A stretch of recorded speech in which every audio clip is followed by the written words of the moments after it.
La question de la compliance vient à poser la manière dont le droit pénal va s'intéresser à ces questions, à savoir tous les phénomènes de corruption, de trafic d'influence, de prise illégale d'intérêt, etc.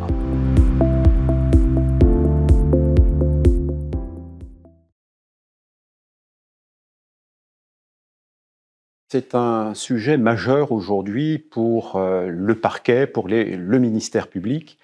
notamment pour le parquet national financier que j'ai l'honneur de diriger,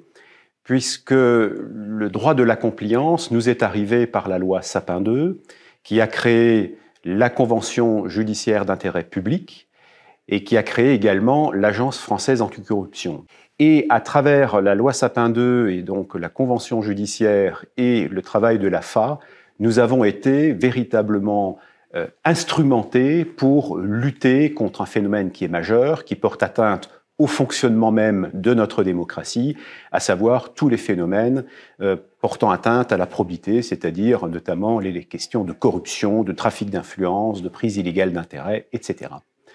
Et donc, la question de la compliance vient à poser la manière dont le droit pénal va s'intéresser à ces questions. Très classiquement, le parquet, les juges étaient amenés à traiter la corruption de façon, on va dire, articulée autour du code pénal, sans pouvoir adapter le fonctionnement même de la justice pénale à cette matière très complexe. Et surtout, elle ne permettait pas, avant la loi Sapin II du 9 décembre 2016, de s'intéresser de près à la question de la corruption des agents publics étrangers.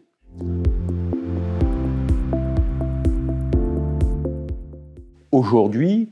nous avons cette capacité forte de poursuivre ces infractions, notamment lorsqu'elles mettent en scène des personnes morales, des sociétés, que nous avons aujourd'hui, bien sûr, la possibilité de renvoyer devant le tribunal, mais dans certains cas, il apparaît plus intéressant de faire entrer en scène ce qu'on appelle aussi la justice négociée, c'est-à-dire faire encourir à une personne morale une peine bien plus importante sur le terrain de la Convention judiciaire d'intérêt public que si elle était renvoyée devant le tribunal, et ensuite de dérouler,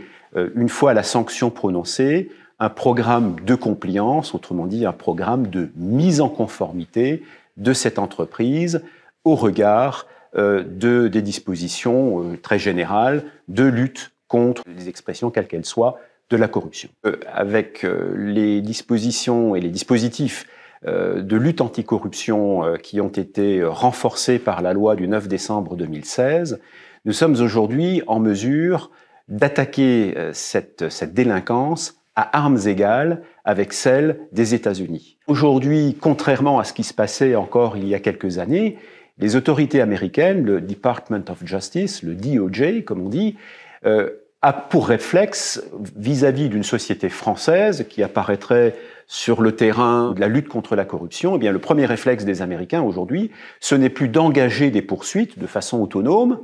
mais d'appeler le parquet national financier, de nous contacter en nous demandant si nous sommes au courant et si nous sommes prêts à prendre en charge ce style de poursuite.